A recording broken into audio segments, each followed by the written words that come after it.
مفتی طارق مسعود کے بیانات کے لیے طارق مسعود آفیشیل کو سبسکرائب کریں۔ طارق مسعود آفیشیل۔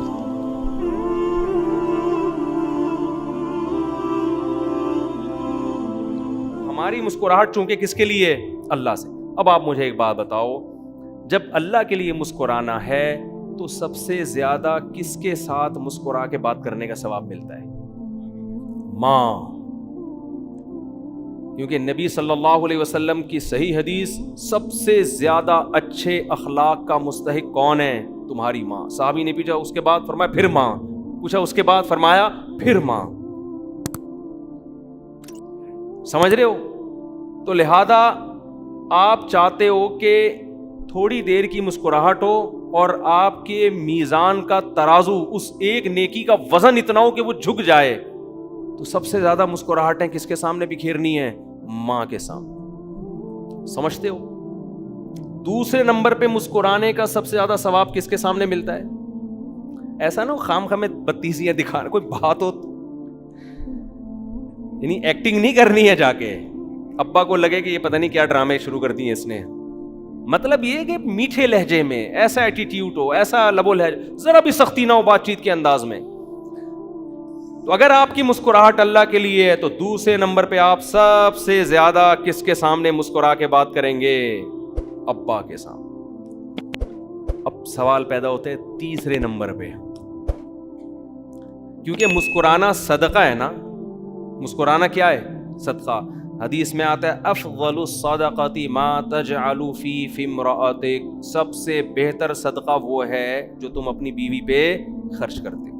جب آپ نان نفقہ، جو بھی آپ کی جیب سے پیسے نکل کے جاتے ہیں، تو سب سے پہلا اس کا محل کون ہے؟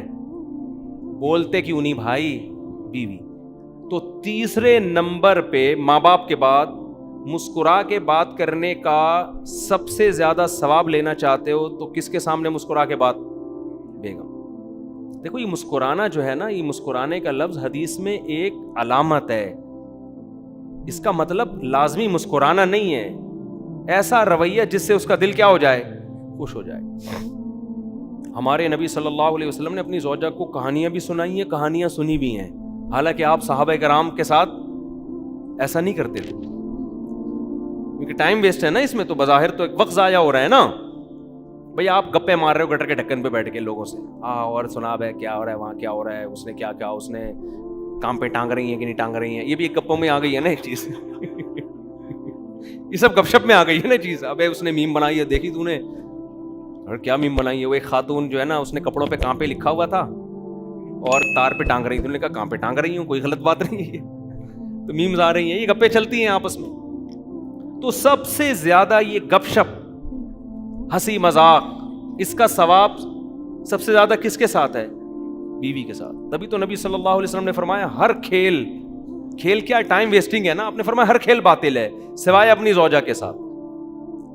تو جہاں کھیل ہونا چاہیے، جہاں ابے تبے بھی، گپ شپ بھی، فضول باتیں بھی، ثواب ہے وہاں پہ۔ بہت سے مردوں کو یہ خیال ہوتا ہے یار بیوی سے بات کیا کریں، ٹھیک ہے نا، فضول باتیں کر رہی ہوتی ہے جس کے نہ سر نہ پیر۔ ایک یہ تو میرے پاس جھگڑے آتے ہیں، کہتے ہیں یار یہ کبھی بھی کوئی ڈھنگ کی بات اس کی منہ سے سنی نہیں ہے۔ تو یہ خوب سمجھ لیں کہ میاں بیوی کے درمیان اگر کام کی باتیں شروع ہو جائیں نا، تو یہ تو آفس میں بھی ہوتی ہیں یار۔ آفس میں کوئی آپ کا ملازم آئے، سر کام پہ ٹانگ رہی ہیں، سنا آپ نے بلاول بھٹو نے کیسی تقریر کی، کام پہ ٹانگ رہی ہیں، اور آپ نے میم دیکھی، آپ بولے گا تو تجھے جو کام کے لیے بھیجا تھا میں نے، تو وہ مجھے فائل دکھا، وہ کام تو نے کیا کہ نہیں کیا؟ کام پہ ٹانگ رہی ہیں، یہ کر رہا ہے وہ کر رہا ہے، یہ دفتر ہے، تیرے ماموں کا گھر تھوڑی ہے، یہی کہو گے نا اس کو؟ کیا خیال ہے بھائی؟ اس سے کام کی بات ہوگی، ٹو دا پوائنٹ بات ہوگی۔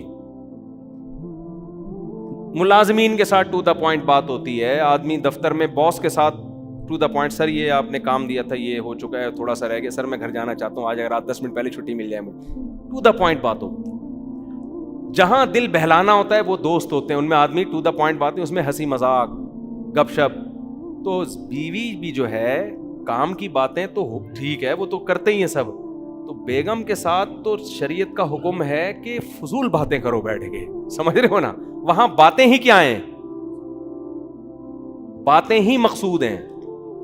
گھر والوں کو ٹائم، اچھا اس میں خواتین بھی تھوڑی سی نا غلو کرتی ہیں. بعض بندے گھنٹوں گھنٹوں بیٹھ کے بیوی کو ٹائم دے رہے ہوتے ہیں, باتیں کر رہے ہوتے ہیں, مگر بعض خواتین جو بیان نہیں سن رہی وہ پھر بھی شکایت رہتی ہیں کہ ہمارے میاں ہمیں ٹائم.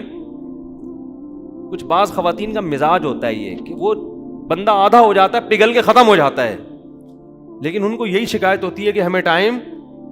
اصل میں وہ یہ دیکھ رہی ہوتی ہیں آفس کو اتنا ٹائم دیا, دکان کو اتنا ٹائم دیا. بھائی وہ تو بزنس ہے نا, وہ تو 8-8 گھنٹے وہاں لگانے پڑیں گے اس کو. یہ تھوڑی کہ تمہارے پاس 8 گھنٹے کے لیے آ کے بیٹھ جائے گا, وہ تو کسی کام کا نہیں رہے گا. تو عورت کو شکر ادا کرنا چاہیے اگر میاں بیٹھ کے گپ شپ والا مل گیا ہے, آ کے اپنے دکھڑے سناتا ہے, ادھر ادھر کی باتیں کرتا ہے اور میمز وغیرہ بتا رہا ہوتا ہے, کوئی بھی ادھر ادھر کی پھینک رہا ہوتا ہے بیٹھ کے, تو عورت کو شکر ادا کرنا چاہیے میرا میاں ایسا ہے جو میرے سے گپ شپ بولو لگاتا ہے. تو جتنی شکر ہوگا نا تو آدمی کا دل اور خوش ہوتا ہے, پھر وہ کہتا ہے چلو یار گھر آ کے مجھے اور تفریح ملے گی. مردوں کو شکایت ہی ہوتی ہے اگر ہم کبھی اچھی بات کر بھی لیں تو آگے سے جواب ایسا ملتا ہے نا کہ وہ آدمی کہتا ہے یار چپ رہتا. تو بعض عورتوں کی عادت ہوتی. خیر جو اصل بات تھی کہ اگر آپ اللہ کے لیے مسکراؤ گے تو پھر ماں باپ کے بعد سب سے زیادہ مسکرانے کا ثواب کس کے سامنے ملتا ہے؟ بیوی کے سامنے. ہمارے نبی صلی اللہ علیہ وسلم حضرت عائشہ رضی اللہ تعالی عنہ فرماتی ہیں گھر میں ہمیشہ مسکراتے ہوئے چہرے کے ساتھ آتے تھے. کیسی زبردست بات ہے یار. حضرت ابو ہریرہ رضی اللہ تعالیٰ عنہ فرماتے ہیں جب بھی نبی صلی اللہ علیہ وسلم کی مجھ پہ نظر پڑی ہے, سوچیں مدینہ چھوٹا سا شہر تھا, صبح و شام کتنی دفعہ ملتے ہوں گے نا, فرماتے ہیں نبی صلی اللہ علیہ وسلم کی جب بھی مجھ پہ نظر پڑی ہے کبھی ایسا نہیں ہوا کہ آپ نے مجھے دیکھا اور مسکرائے نہ ہو. آپ ہمیشہ حضرت ابو ہریرہ کو دیکھ کر آپ صلی اللہ علیہ وسلم مسکرائے. کیسے پیارے اخلاق. تو اس لیے اللہ کے لیے مسکرانا بھی کیا ہے بولو ثواب. تو اس کے بعد بھائی بہن ہیں, ان کا رشتہ قریبی ہوتا ہے. سالہ آ گیا کبھی مسکرا اس کو دیکھ کے دل نہیں چاہ رہا آپ کا. اچھا جتنا دل نہیں چاہے گا نا اتنا مسکرانے میں ثواب زیادہ ہو. تو آپ کے سالے آ گئے, آپ کا بالکل بھی دل نہیں چاہ رہا, ساس آ کے بیٹھ گئیں, جا ہی نہیں رہی ہیں, ٹھیک ہے نا, آپ کا بالکل بھی دل نہیں کر رہا. اب یہاں آپ جتنے دانت دکھائیں گے ہر دانت پہ آپ کو نیکی ملے گی. تو کہاں سے کہاں بات چلی گئی.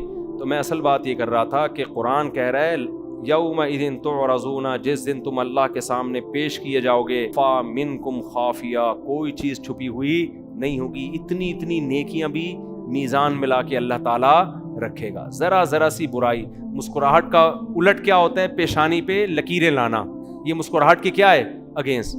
تو گھر میں آپ آتے ہی بیٹھ جاتے ہو, اٹھا کے منہ سے اٹھا کے یوں پھینکے آپ نے, اور پھر ایسے بدتمیزی سے بات چیت شروع کر دی. جیسے بعض مرد گھر میں آتے ہیں چنگیز خان کی طرح داخل ہوتے ہیں, باہر دوستوں پہ بڑے ہاں ہاں یہ رہا, جیسے گھر میں آئیں گے گھر میں ٹینشن پیدا کر دیتے ہیں. وہ ایسے بھی لوگ ہوتے ہیں, بد اخلاق ہوتے ہیں. تو یہ بد اخلاقی, یہ پیشانی پہ سلوٹیں, یہ سب کی سب میزان میں لکھی جا رہی ہیں. دیکھو نبی صلی اللہ علیہ وسلم کی مجلس میں نابینا صحابی آئے تھے, تو آپ کی پیشانی پہ ناگواری کی وجہ سے چند لکیریں آ گئیں. فوراً قرآن کی آیتیں نازل ہوئی نا, عبسا وتولی, آپ کی پیشانی پہ ناگواری کیوں ہوئی. اس کا مطلب اللہ پیشانی کی لکیروں کو بھی کیا کر رہا ہے, نوٹ کر رہا ہے کہ یہاں آپ لکیریں نہیں آنی چاہیے. تو ہم نے بڑے بڑے علماء کو, بزرگوں کو دیکھا ہے کتنی مصروفیت ہوتی ہے, لیکن گھر والوں کے ساتھ ان کے اخلاق بہت اچھے. اور دنیا پرست آدمی کیا کرتا ہے, دوستوں میں تو بہت انجوائے کرے گا, اور دوستوں میں بھی انہیں کو جس سے کچھ مالی فائدے کی امید ہو. جہاں فائدے کی امید نہیں ہے وہاں دوست بھی 2 ٹکے کا نہیں رہتا. وہاں دوست بھی, ایک انگریز کا مقولہ ہے کہ آپ جب دوستوں پہ پیسہ اڑا کے ختم کر دیتے ہو نا تو پیسہ تو جاتا ہے, دوست بھی کیا ہو جاتے ہیں شارٹ. جنہی دوستوں کو کھلا کھلا کے اڑائی ہیں نا دعوتیں, تو آپ یہ سمجھتے ہو ان سے دوستی مضبوط ہو رہی ہے, تو پیسہ بھی گیا اور دوستی بھی گئی. سمجھتے ہو گے نہیں سمجھتے.